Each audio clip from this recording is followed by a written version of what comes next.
Good afternoon, everybody, and welcome to the latest in a series of webinars from the TUC, West Midlands Combined Authority Skills Partnership. My name's Matt Pointon. I'm going to be hosting, and I have with me my two speakers who I'm going to introduce in a second. Now, before we do that, let's do a bit of housekeeping so we all know where we are. First of all, if you haven't noticed it already, along the right of your screens, there's a chat function, and some people have been introducing themselves. It's really good for us if we know who you are and why you're here. So if you'd like to put your name and which union you come from, there's some names I do recognize in there already. Aurelio, nice to see you again, from Unison. We've got Mark from Unite, John from Usdaw. You're only down the road from me, John. And people from GMB. Oh, Cooperative Party and Labour Party candidate in May. Well done. Good luck. And David from Oxford. So if people can write stuff in there, that's great. And then we know who we're talking to, and our speakers can make it as relevant as possible to you and your unions and, where you're coming from. Also, on the same note, you will notice at the bottom it says Ask a Question. So if you click on the Ask a Question sentence symbol, I don't know what you would say, you get a red box. It says Ask a Question or suggest a topic. And if you have any questions for our two speakers today, type them in there.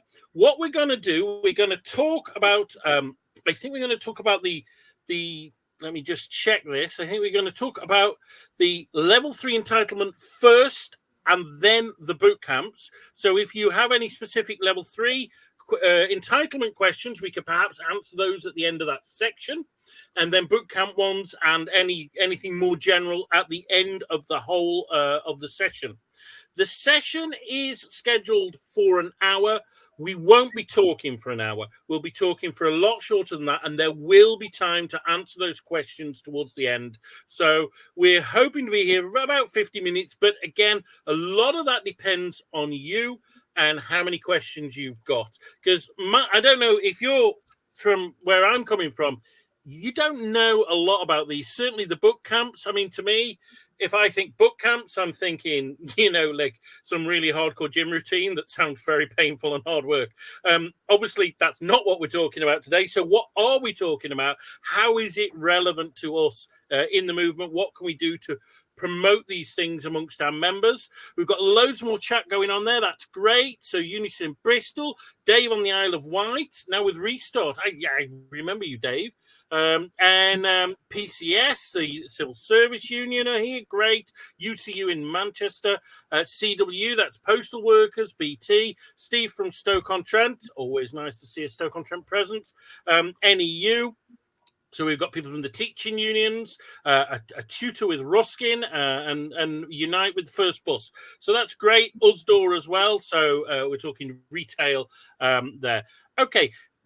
Without further ado, in fact, before I introduce my speakers, I'm going to do a little bit of a shameless plug. This is one of a series of webinars. We intend to run one every month. There will be one in February, but we have an additional bonus webinar in January. So if you're interested in creative writing, on the 24th of this month, I think it's at 5 o'clock in the evening, we have a creative writing webinar, and it's all about write your first script. It's with the Writers Guild of Great Britain. So we've got a professional Doctor Who scriptwriter coming on and giving us some stuff. So if that's of interest to you or your members, sign up. Yusuf, who is our backroom tech genius, has put the link on there. If you do have any tech problems, just write something in the chat and Yusuf can help sort you out. So there's that coming up. Also, we have the annual Union Learn Conference. That is on the 15th of February. It's not quite an all-day event because it's a purely online one because of the pandemic and the restrictions there, but it's a pretty exciting lineup. So if you're interested in that, and please spread that amongst your members, that is on the 15th of Feb. And finally, for those members in the Midlands, we have quarterly ULR forums. We've just had our last one last week, but if you want to go to the next ULR forum, let me know, and we'll give you the details on how to sign up there. So that's that. Without further ado, I have two speakers. So as I look at it on my screen, yours may be different. On my right, we have Tony O'Callaghan. Tony O'Callaghan is a Senior Delivery Manager for Skills and Education Partnerships at the West Midlands Combined Authority. So great to have you here, Tony. Thanks. Thank you, Matt, and hi to all. And Tony's done loads of stuff with us over the years. He's been really supportive of us for many years, so it's nice to see him again. And then on my left, as I see it, I have Ian Murray, who is a Senior Policy Officer with the TUC. Good afternoon, colleagues. Glad to be here. Right. Excellent. So let's move into things. So the first one, I said we're going to talk about the level 3 entitlement.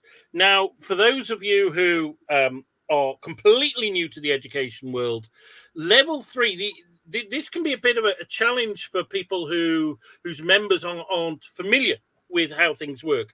But basically, all the accredited qualifications in the UK for adult ed fall into different levels. And level 2 means it's as difficult as a GCSE. Right? Doesn't mean it's the same as a GCSE, because it could be shorter or longer, but it's as difficult as a GCSE. Now, we're talking about level 3 now. Now, level 3 means it's as hard as an A level or an MVQ3, right? So that's what we're going to be talking about there. And there seems to be some entitlement about it. So I'm going to ask Ian, first of all, to tell us about this. What is the level 3 entitlement, Ian? Okay, I'm going to pull up my PowerPoint, hopefully, and then I'll kick off.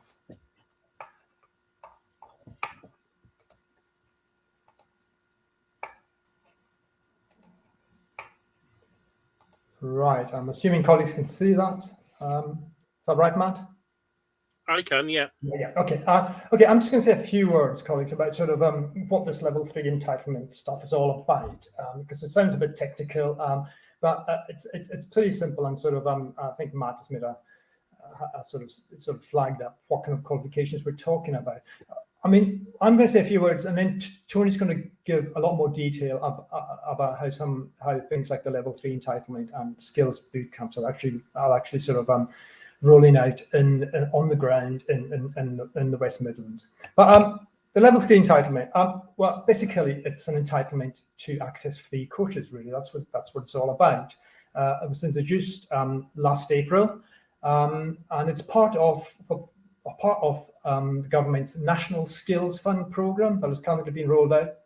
So people may not have heard much about it, but a key element is the entitlement to free courses at level 3. But the important caveat to that is if you don't already have one. So basically, there is a kind of the eligibility is actually limited to people, adults who don't have level 3 qualifications. What are they? Well, Matt talked about A levels, but basically, level 3 can be a whole range of things. Academic on the academic kind of schools level, A levels, but also loads of other qualifications like BTECs at level 3, NVQs at level 3, and advanced apprenticeships level 3, and loads of other kind of diplomas and certificates. Before last April, most adults without a level 3 qualification, they had to take out actually what we call an advanced learner loan to fund a course at this level. So even if you didn't have a level 3, you weren't actually funded to actually do such a course, which seems a bit bizarre, but yeah, these were the rules. And advanced learner loans, they're a little bit like sort of tuition loans in colleges. On the same kind of model of tuition loans in universities. They're not as big. People take out much smaller loans, and they've been around since around 2013, when before 2013, adults were allowed to actually undertake sort of these types of courses for free. But then there were major cutbacks to skills and skills entitlements. People will know between 2010 and over the last decade, there have been major cuts to adult skills funding. That was one of the cuts. They actually they actually introduced that's a kind of tuition loan system in colleges in 2013. That actually had a big impact. It meant that loads of adults who had been doing level 3 courses before 2013 for free, they could sort of rock up their local college and take up a course, stop doing it because there's a lot of sort of resistance to actually taking out loans, especially people, maybe older people who weren't sort of, found the concept of taking out a loan a bit off-putting. So what happened last April was the government basically reinstated an entitlement to a free course at a level 3 if you didn't already have one. There's there's quite good government guidance on just to get if you want to get an overview of eligibility, more detailed eligibility. I've got the link there in the middle of the slides. It's guidance, free courses for jobs. It shows you how to check if you're eligible for the level 3 entitlement and how you go about, applying to a college or provider to get access to a free course. That website also gives a full list of all the free courses for level 3 qualifications you can take up. There's a kind of fairly long list. I think the focus of government is on actually sort of providing access to courses that will help people get into jobs or improve their current job prospects. And there's also some links to sort of any financial support or bursaries that maybe people, particularly people on low incomes, may be eligible for. It's a bit complex because generally the level 3 entitlement applies to anybody aged over 19, but people aged 19 to 23 are a bit of a special group because they've got additional entitlements. For example, they've also got entitlement to complete a level 2 course for free if they don't already have one, and that doesn't really apply to adults. Although something of the TUC, as part of the TUC kind of skills policy campaigning, is that we think sort of all adults should have entitlement to a free course for their first level 2. And that's really important in supporting them to progress to level 3 because some adults will find it challenging to immediately going to level 3. Another important issue about the entitlement is that there's going to be some new flexibilities from this coming April for people on low incomes and unemployed people. There's been quite a lot of concern expressed that sort of the current entitlement is much too restrictive, and there's many people who already have level 3 qualifications who are really in desperate need of actually sort of retraining, reskilling to move into different job sector. Maybe the sector they've been in has been really badly affected by COVID or other circumstances, or they want to move into sort of areas where there's growth in jobs, whether it's in sort of the green sector or other parts of the economy. And these flexibilities, basically from April, if you're unemployed and you already have a level 3 qualification, you will be eligible to do another level 3 qualification without being charged. And there's also flexibility if people who are earning less than the higher rate of the minimum wage, which is the national living wage rate, which is currently about £8.91 an hour. If you're earning less than that, you'll also be eligible for a free course to do a level 3 qualification, even if you already have one. Okay, the second kind of area I wanted to flag up is that, why should we be bothered about this? Well, I think sort of from the union perspective, this skills entitlement sort of falls within a kind of range of other kind of skills entitlements that we're probably all a lot more familiar with, because unions and you and colleagues have been supporting union learning reps to encourage and promote take-up of some of these entitlements. I've sort of just listed some of the most common ones. I think that unions have sort of a long tradition of supporting adults to actually take up, whether it's in the workplace or outside the workplace. For example, people who don't have a level 2 in English or maths have a free entitlement to actually take up a course that will actually gain them either the GCSE or, in many circumstances, adults are doing functional skills qualifications at level 2. Over the last few years, there's also been some flexibility around other level 2 qualifications, which are free to adults who are on lower wages, and that's been sort of, a lot of the combined authorities have been actually sort of supporting that.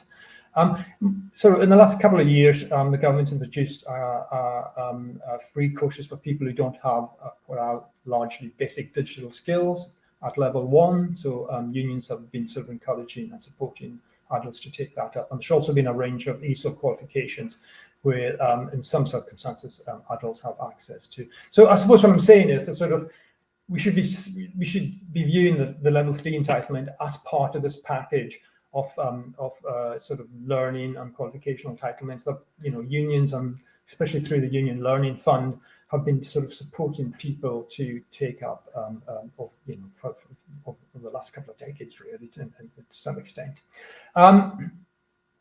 Of course, now we're in a very different situation. We don't have the Union Learning Fund. Union Learn has been cut back quite a lot as part of these cuts as well. But we do have a huge army of Union Learning reps still out there. Some of you maybe actually logged into this, or you're actually supporting Union Learning reps in your union or in your workplace. And in reality, sort of what we want to do with the level 3 entitlement is what we've been doing for years with these other skills entitlements, is either sort of supporting people to actually take up such courses through negotiation with employers to facilitate time off, or to enable sort of adults to do these courses through a mix of getting some time off in the workplace from the employer, and the incentive for the employer is, arguing the case that actually these courses are free, and the level 3 one is free, and it's a means of, helping people to, to be better at their job, to actually sort of widen their development, etc. And in some cases, if it's not possible to do that through the employer, also, Union Learning reps, have also been active over the years in helping adults to pursue these courses, maybe in their own time initially, if they can't get employer support. So I suppose what I'm saying is, it's level 3 entitlement is part and package of a whole range of free courses that unions have been promoting, especially Union Learning reps over the years. So I suppose for me, the kind of big question is, how can we build on this new entitlement? How can we boost take-up of the new level 3 entitlement?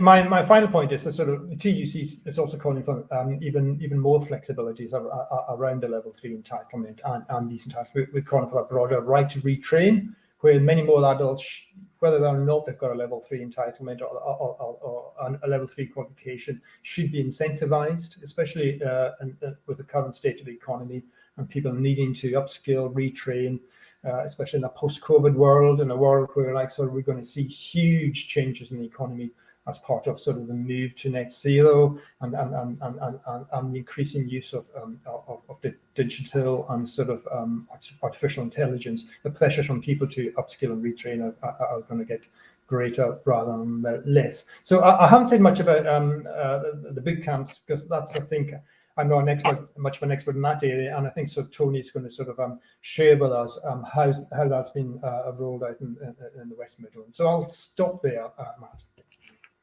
Okay, Tony. Yeah, thanks for that, Ian. That's good. We've had a couple of questions, but I'm going to leave them towards the end, I think, because it might relate to the boot camps as well. But just a couple of things. People have asked, can they get the PowerPoints? So I've said we can send the PowerPoints out after. And also, is it being recorded? And yes, it is. And this will be then posted on the Union Learn YouTube channel. So if you have missed it, or you think this could be worthwhile for colleagues, there's a chance to view this after. Tony, what can you add from a more local perspective and kind of doing stuff on the ground about the level 3 entitlement? Matt, thank you. I'll just share a presentation because I think it helps to explain things. So great to be here. As Matt said, I work for the West Midlands Combined Authority. I don't actually lead on this area of work. My colleague Louise Phipps does, but she couldn't be here today, so I'm standing in for her. What I did want to do was just cover a few things. Ian's done a great intro there to the National Skills Fund. What we have as kind of addition to that in the West Midlands is digital boot camps. More recently started creative boot camps, and very topical at the moment, Commonwealth Games boot camps. So to answer Matt's question, you just heard about what the National Skills Fund is. And there is, again, I'll share these slides, there is a full list of those qualifications. What I wanted to say about that is what we've done in the West Midlands, there is a national list. What we've asked our providers to do within the West Midlands is focus on certain qualifications, and those are sector-based qualifications where we know there are greater opportunities for people to move into work. So there is a very large list. What we've done within that, as I say, we've RAG rated that list, and then we've pointed our providers. Within the West Midlands, we currently fund 62 providers. So that's 20 general FE colleges, and the remainder are independent training providers. The qualifications available in the West Midlands include a whole raft of digital construction, engineering, health and social care. Those in particular are priority sectors for the West Midlands and the Combined Authority. They're also talked about as our enabling sectors. So they are sectors where there are great opportunities for employment, and hence the reason we focus on them. Particularly around the National Skills Fund, we have 37 providers in the region at the moment offering a whole range of qualifications. And I've just added in there, I wanted to give you a sense of where we are. We've currently got 665 individuals enrolled on National Skills funded level 3 programs. We've set ourselves a target of 2,125. So we're partway there. And obviously, as has been said, we are keen to promote those opportunities both to employers and to learners out there who might want to take advantage of them. Again, when you get the slides, there are a couple of links there which will highlight those, both the national full list of qualifications, and then you'll be able to look on the second one, which will tell you the providers in the West Midlands who are currently offering different qualifications. Quick snapshot just to show you what that looks like in the West Midlands. I've talked about those learners on programme. So that gives you the numbers that have enrolled in the different sectors across the West Midlands currently. I'd just like to point out the kind of the bottom section, which is the full level 3. So on the national list, individuals can undertake level 3, which is that A-level equivalent standard, but they can do that at diploma, extended diploma level, certificate level. There are also awards. And again, what we've done with our providers is try to push as much as we can the certificate and diploma more than the award. The simple reason for that is the analysis we've done around progression from awards. They are less successful than people progressing from diplomas, extended diplomas or certificates. So that's fundamentally the reason why we're pushing those particular qualifications with our providers. Matt, I don't know whether you want me to move on to the boot camps at this point. Yeah, you can. I'm just trying to have a look at the questions that we've had. I mean, there's one, I think, before you go on to the boot camps, but there's one I would want to ask is, how do I know if I've got a level 3 qualification already, or if one of my members has got a level 3 qualification? Because, you know, if you're not in the education business, then it can be a bit confusing, and people have lots of bits of paper they've accumulated over the years, and they don't know what they're worth. So is that something that, for example, the West Midlands Combined Authority can help people with, working out what they've got already? Yeah, good question. There is a national website as well where you can actually do a qualification check.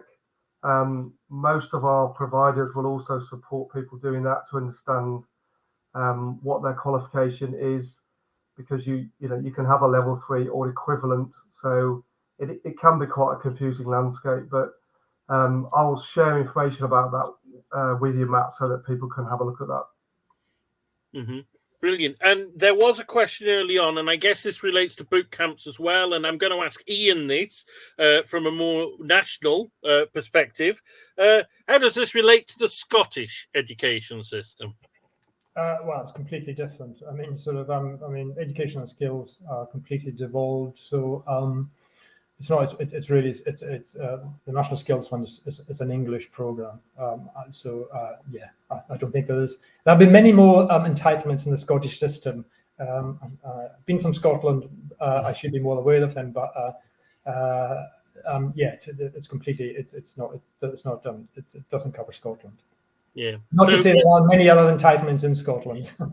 Maybe contact the STUC and they may be able to give a bit more information on that. Okay, Tony, back to you. Tell us about boot camps. Okay, Matt. Just to say on the Scottish question, Skills Scotland have got a very, very good website. We've been talking to colleagues in Scotland about some of the work they're doing, and they do have some really good sort of programs. So it's worth checking out Skills Scotland's website. Can I just add to that, Matt? You mentioned the STUC. There obviously still is Scottish Union Learning Fund, and so it's really worth sort of contacting the Scottish Union Learning Fund team at sort of STUC, who will give sort of a lot more information about some of the kind of skills entitlements that are available across Scotland. Okay. Right. Thanks for that. Boot camps. Boot camps, Matt, you're quite right. Nothing to do with fitness, but again, opportunities for residents. The boot camps and skills boot camps, which is the more generic term, are now a national product and they are available in a number of areas. Again, I'll share the main website that highlights those. They do differ slightly in terms of the eligibility criteria depending on where they're delivered. So that national model is based on the work that we did in the West Midlands. So we tested digital boot camps on behalf of the government. And the reason we did that, we were being approached by a whole raft of employers who were saying they were unable to get people with the digital skills that their businesses required. So we wanted to see what we could do in that space. So the current digital boot camps are available to 19 plus individuals. They are free, flexible courses, and they range in length, but up to about 16 weeks is the norm. And they're aimed at short, sharp interventions to progress people quickly in their sort of digital knowledge and qualifications. So we've designed them and delivered them around, in particular, software development, IT support, digital marketing, but there are a lot more. And again, when I share the slides, the last link on the page you're looking at will show you all of the current digital boot camps that we're running in the region. The model, if you like, comes with all of those boot camps having an interview on completion with an employer. So what we ask the providers to do is to make them employer-led. So they're often developed in partnership with employers. Some of them are co-delivered with employers. And some of those employers that we've worked with are on screen there for you. And those are just a few. But what we've tried to do is make them as employment relevant as possible, and then hopefully make the links with employers so that people can be picked up. So our very first digital boot camps had a very high success rate and moved people from a boot camp, some of them being unemployed, into programming jobs after completing the intense boot camp model. So that's what they can do, and that's what we've built on in terms of the digital space. What we've moved on to do is we've engaged with the creative sector.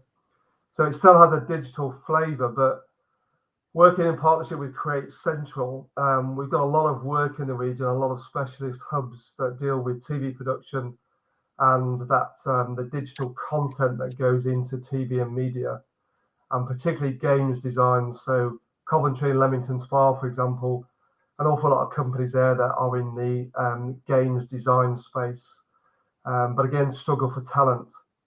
So we've spun off that kind of boot camp model into creative boot camps, to try to support that employment sector. And again, Vicky there is happy to talk to people about what that looks like, and how you can find out more about those creative boot camps. We are developing the BBC Academy as well, and links with them, so that we will be launching 50 higher level apprenticeships. And again, they'll be in that creative space linked to opportunities within the BBC. So that's a kind of spin-off, if you like. What we're getting from, and what you're seeing on screen currently, is we've asked what are some of the issues around this. So, obviously we've got a target, and that's over 2,000 people. Some of the providers are saying to us at the moment they lack referrals, so they're not getting individuals coming through the numbers they'd like to see. And I think that's potentially a discussion for us, working with people on this call and the unions and colleagues, that as to how we promote it. There's potentially a crossover with AEB provision, so adult education budget. There's a much broader offer available to people, but I think there's sometimes confusion about what is on offer and what people might access. So how can we nuance that messaging to make sure people understand what they can access? And we're also hearing from providers that working from home is definitely impacting on delivery. So again, we're talking to providers about how can we make that provision as flexible as possible, so that if people are in employment or they're working from home, how can we make it so that they can access that provision and engage with it, rather than the traditional model of going to a provider or college. So we've got a lot of different delivery models within that provision, and a lot of it is flexible delivery, out of hours, modular based, etc. But again, we want to hear more about how we can make that better for people. And just before I finish, I just wanted to mention the Commonwealth Games, because we have developed this model again to support the Commonwealth Games, which is now a little over 6 months away.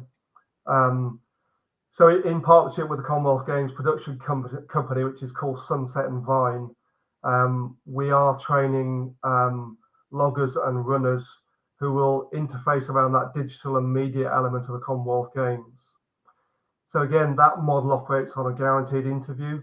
So if people are accepted onto the boot camp, they will undertake that learning and have an interview with one of the production companies involved with the games.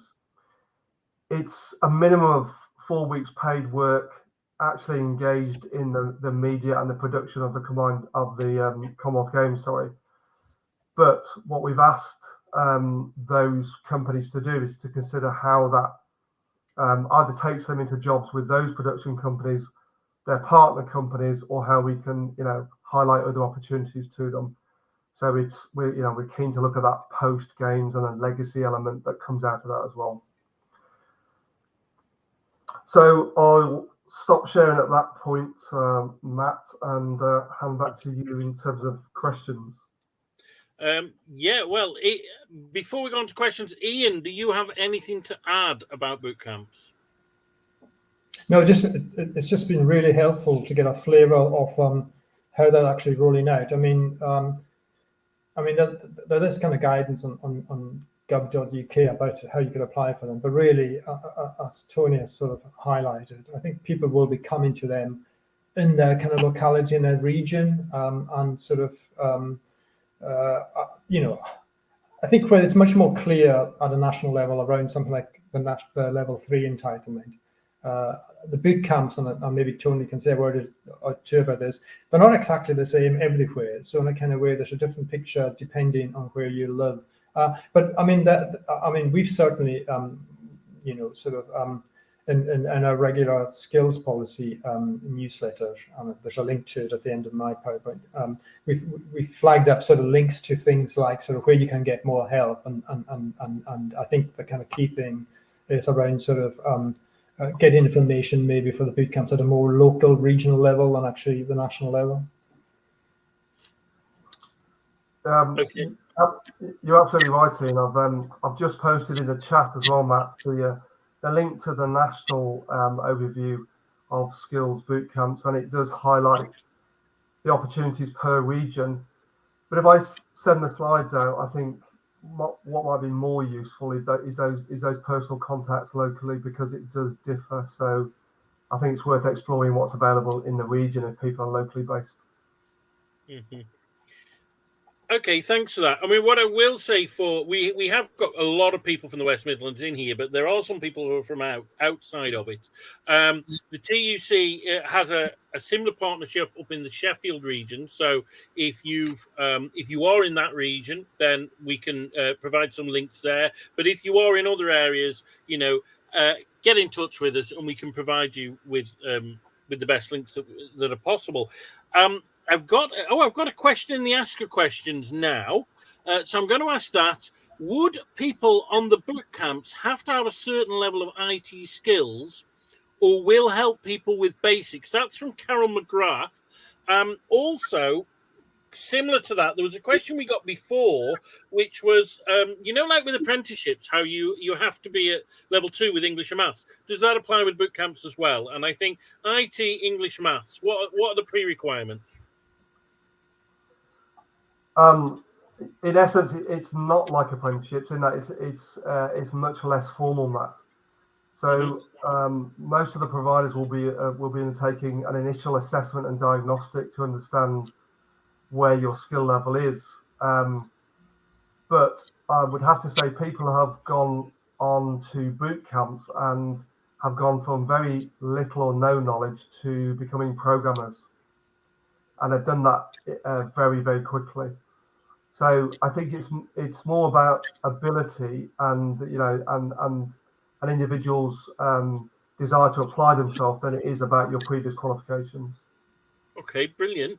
And there's a question here. I'm going to give this to Ian from John Mercer. Do you have to be a union member to access them? No, they're not. They're not linked to anything to do with union membership. They're just a national program. So in a kind of way, what we see the union role is about how they can maybe encourage and support people to take up opportunities like the boot camps. Because as Tony flagged up, that you can go on them and maybe you may be a bit less confident about taking up such an opportunity because, say, for example, you think, well, my ICT skills and my digital skills aren't up to scratch, or you feel less confident about it. And one kind of things that union reps and union learning reps are very adept at is, well, actually, giving people the support, confidence, and actually saying to them, well, if you need some additional help in your ICT, we can help. We can help sort of facilitate that as union learning reps have been doing over the years. So it's more about helping people with the confidence to actually sort of take up, and I suppose basically about making sort of union members aware of it, really, and through interactions in the workplace, etc. Yeah, and that's a good point, because there was another question that I had before, and it was how is it best that we can, as trade unionists, push this message out about both the level 3 and the boot camps to our members? How would you recommend pitching it, perhaps, or how would you have those conversations? Is that for me, Matt? I think that could be for either, really, because I'd say so. I mean, I would just reiterate. We've been union learning reps and other reps have been I've been supporting hundreds of thousands of people to take up free courses over the years. I mean, yeah, we don't have the union learning fund now, and that's been a huge blow. But we still have lots of union learning reps out there in workplaces, and we know that they're kind of they're incredibly powerful, actually sort of just interacting with colleagues and members in the workplace and non-members sometimes as well, and that through the encouragement around learning and skills, many of them join the union. But I think that sort of one-to-one personal interaction with union learning reps in the workplace is a kind of key thing, and what we continue to do, the TUC and Union Learn, is to support the role of union learning reps, and especially at the regional level through the work, say, for example, Matt, you're doing, and making sure that sort of union learning reps in the West Midlands are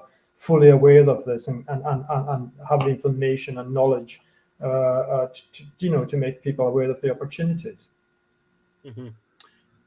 Okay, we've got loads going on in the chat now. So, I mean, Julie asked about how does someone express an interest to Sunset and Vine Games roles, and you did post a link there, Tony. Was that in response to that question? No, Matt. The link I posted there is to the more general jobs available. I did see Julie's question, and I'll qualify the answer for that. And some of those have come through what is called the Commonwealth Games Training and Skills Academy, and my colleague John is working with them. Julie, I will get you the answer to that question, because I don't know off the top of my head if there's a direct application process or not, but I will find out. Yeah, so we do need to be able to get in touch with you for that, Julie. But yeah, thanks for that. Great question. Aurelio de Cran in the chat much earlier asked, how many weeks do boot camps run for? So I'm going to ask you that one, Tony. Generally up to 16 weeks. Right. And kind of, I have a question myself, actually, for this, because I think this would relate to a lot of trade unionists. Is, you talked about a lack of referrals being one of the complaints, but up to 16 weeks is a long time. How do we support people who are struggling to get the time off work? And how can we support you with making that provision flexible? Well, I'll take the latter one first. I think we are doing a lot of work with our providers, and I lead on a lot of those relationships. So what we've got, as I say, at the moment is developing flexibility. So we've got courses that start throughout the year rather than just starting in a 1 or 2 periods of the year. We are modularizing with the providers a lot of that provision, so it can be almost a roll on, roll off, so people can start it at different times. And we're looking at much more out of hours provision than we had previously. So I think we're trying to develop that space as much as we can, and I think that will develop as our providers see the need. Because going back to your first point, a lot of those providers will need viable groups in terms of the numbers of people engaging to deliver them, and that's where there's sometimes a catch-22 about we can make it flexible, and we can do these different delivery models for financial reasons. Often some of that provision still needs to be financially viable for the provider. So at the moment we're kind of in that balancing act of developing things with those 2 elements as part of the focus. Okay. Quite a different one here. Maybe Ian, this is the best person to ask for this. Karen was asking, all the providers that were listed there, do the staff have a chance to join a union? Well, I mean, I can speak on behalf of all these organisations, but certainly, all the college providers,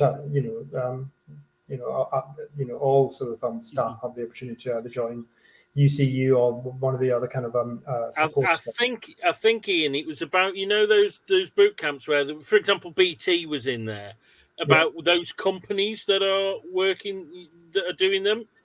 If you're doing it with a company, can you join the union? I think that's where when you're doing.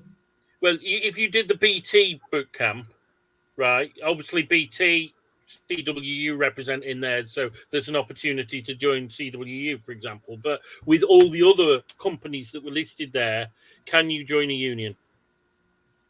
Well, you can join a union if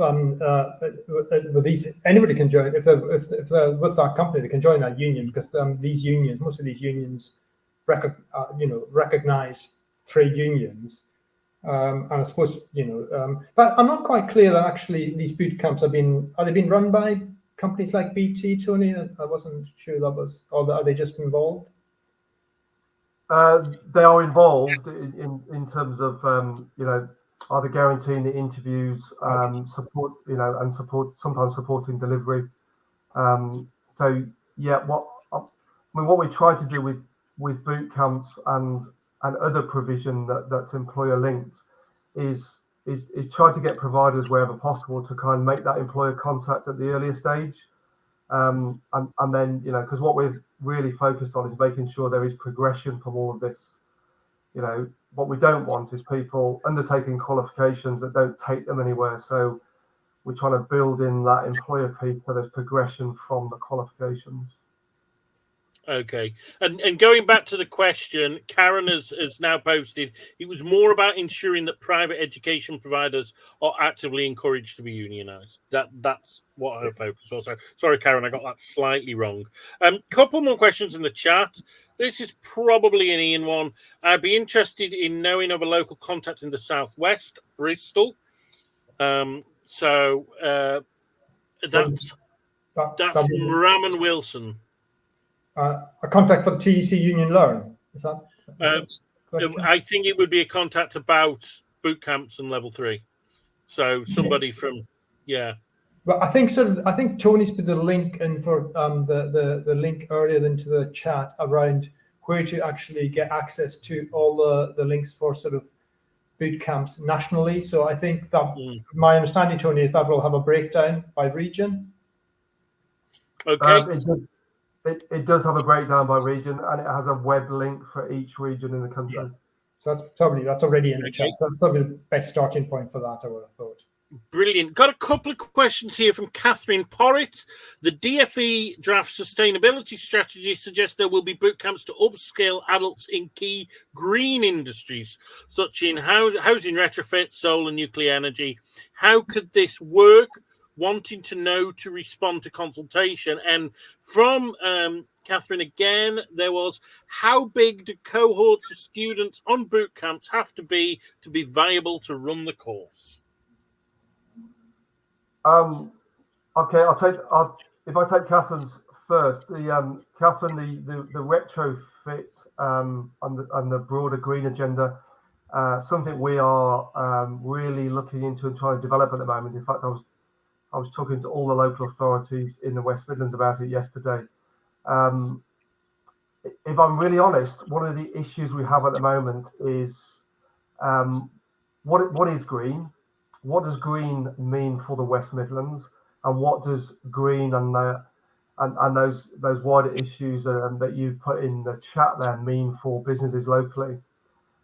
And I'll qualify that by saying, you know, the retrofit, for example, we know some companies who have a demand around retrofit, whether, you know, and whether that's, you know, electrical based, for example, or whatever, we can qualify some of it. What we're still struggling with in some ways, if I'm really honest, is when you start talking to other industries, solar, nuclear, electric vehicles, for example, that's much harder to qualify. So we are engaged at the moment in a lot of work around what that looks like for us, and we're trying to draw up a draft plan as to what, you know, our offer might be in the West Midlands around that area. So really pertinent question, Catherine, but one that we're trying to develop. But it's I think, if I'm honest, I think I've heard so many definitions of green from so many different organisations. We'd like to qualify and tie down what we mean by that in the West Midlands, and that's what we're currently doing. And then the other one was the cohort of students for a boot camp, size of a cohort. Okay, that will very much depend on the provider. So a viable cohort for a large FE college would be very different to a viable cohort for an independent training provider. So difficult to answer that one because the providers vary so much in size and have different delivery models. But we've got cohorts ranging from half a dozen individuals, you know, to 20 plus individuals. So it does vary. Okay, yeah. Well, we're talking about providers, by the way.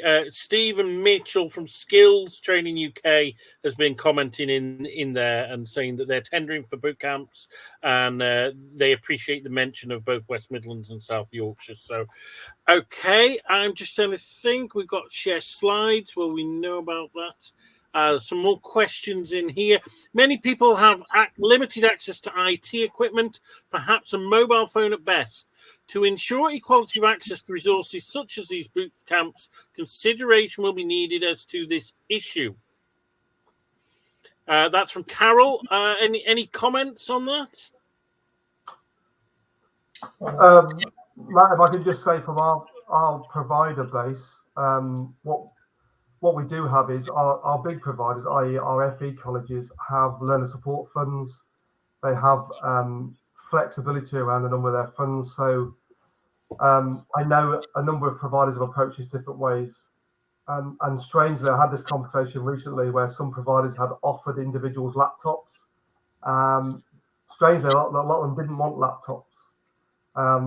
So I know what some of the providers have done is ended up supporting them by purchasing data packages for them. So they were happy learning more on mobile devices than they were laptops. So mobile phones and tablets. But part of the issue, and this may be what you're highlighting as well, is that kind of data poverty piece where they may have even the tech that they need to access things at a certain point, but often their data doesn't allow them to do that. So we've got a range of different things being done at the moment to support learners in that way, but there are options to do that. Okay. One more question here. This is from Kay. Is anything being done to encourage women into more traditionally male-dominated industries through these courses, i.e. STEM? Absolutely. And if I could just say, our digital boot camps, our pilot programs for that, had a whole range of different pilots to test things. So we had women into coding, we had black women into digital, because these are all groups that traditionally don't access that. We had a range of people with neurological problems, neurodiverse groups, and one provider took them on board to take them through boot camps to test the learning and the support that was available. So short answer is we've tested a number of different programs to support groups, and we'll continue to do that as much as we can to support a whole range of residents accessing provision. And just to say that we've heard quite a lot. I mean, I'm not buttoning up sort of tone, but we have heard there have been quite a lot of positive mentions over the last year about the kind of the approach that West Midlands have been taking around equality and the diversity in the boot camps. I mean, around IT as well. Of course, it may be that sort of unions and union reps can actually help people use some of the IT kit they've got and may have access to at work. I mean, we don't have as many learning centres as we used to, but there still are opportunities within the workplace to actually try and support people to use ICT there, maybe. I mean, if you don't mind, there's one question I want to ask Tony, and it's more about sort of the kind of breakdown of referrals to the boot camps directly from employers or directly from individuals, and are employers sort of sending groups of employees off to the boot camps, or is it mainly sort of individuals who are signing up? Ian, good question. It's probably at the moment it's probably more the latter, but what we talked about yesterday with our local authority partners is starting to make much more joined up approaches to large organizations who have got, the potential capacity, to put people on boot camps where it might support their business and support their employees. So I think, if I'm honest, the reason we're doing that is at the moment it's probably more employees who are driving this rather than employers who are driving it. That's not necessarily a bad thing. But what we want to ensure is that, well, two things: employers are aware of the opportunities that are available for them and their employees, but equally that they can then support, their employees accessing them, throughout their business. Because we have come across some employers who were not aware of it, and we want to make sure that changes. Okay, thanks for that. couple more questions left. Then we are drawing short on time, so if you do have something you desperately want to ask it now. Very short and simple. Sandra Durkin wants to know: are boot camps subject to Ofsted? Our providers are subject to Ofsted. In fact, we've had a range of Ofsted visits this week. So Ofsted, it's an interesting one because Ofsted will have providers within scope for a range of things. So I was with Ofsted dealing with one of our providers yesterday. Part of their provision came within scope, and that was a boot camp type model. Because of the way it was funded, they were in scope, but they're not always in scope for all of the provision, if that makes sense. Okay, and then the final question that I've got is from Julie Britton. Really good one. The level 3 entitlement, is there any flexibility over people who've got their qualifications over 10 or 20 years ago, or is it you got it and it doesn't matter when? The flexibility that comes in April, which Ian mentioned, will change that so that if you have a level 3 previously, you can undertake a second level 3 from April onwards, and that's been a lot of pushing from a lot of people to the government to say, and it's probably Julie's point, if you had a level 3 some years ago, it may not be relevant to what you're currently doing or what you want to do. Therefore, we need to support people with that second level 3 potentially. Mm-hmm. So that flexibility will come in April, which is a really good thing to happen, to be honest. Okay, well, we've run out of questions now, and we're fast running out of time. So, little bits of housekeeping. First of all, Tony mentioned the Commonwealth Games. Would like to tell everybody they are looking for baton bearers for the Commonwealth Games relay, and they want people who've made a difference, people who are inspirational. If you know of anybody, get in touch with me, and we'll get in touch with the Commonwealth Games team, and let's try and get as many inspirational people as possible. I think it's a great opportunity for people. There are also other Commonwealth Games opportunities. Don't have time to talk about them all now, but that one is really immediate. It's the kind of window for signing up for that is opening up now. Just to remind people, I talked about our ULR forum that was last week. Next one is 8th of April. Put it in your diary. And I'd like to say our chair of our ULR forum, Steve from CW, has joined us today. So thanks for coming, Steve. And then we also have our next webinar on the 24th. That's the script writing one. You sign up for it through the Union and website, though I believe Yusuf has put the link in there. I think that is all my... oh, yes, Union and Conference again, 15th of February. Sign up for that. Yusuf will put the link in the chat. Thanks. John has said he gleaned a lot of information and support through this, so he's found it very useful. I hope other people have found it useful. Tony, thanks a lot for coming on here. I've learned a lot, I know that, and we hope to see you again. And also, Ian, thank you. Good to talk to you all. Okay, all the best. Joining.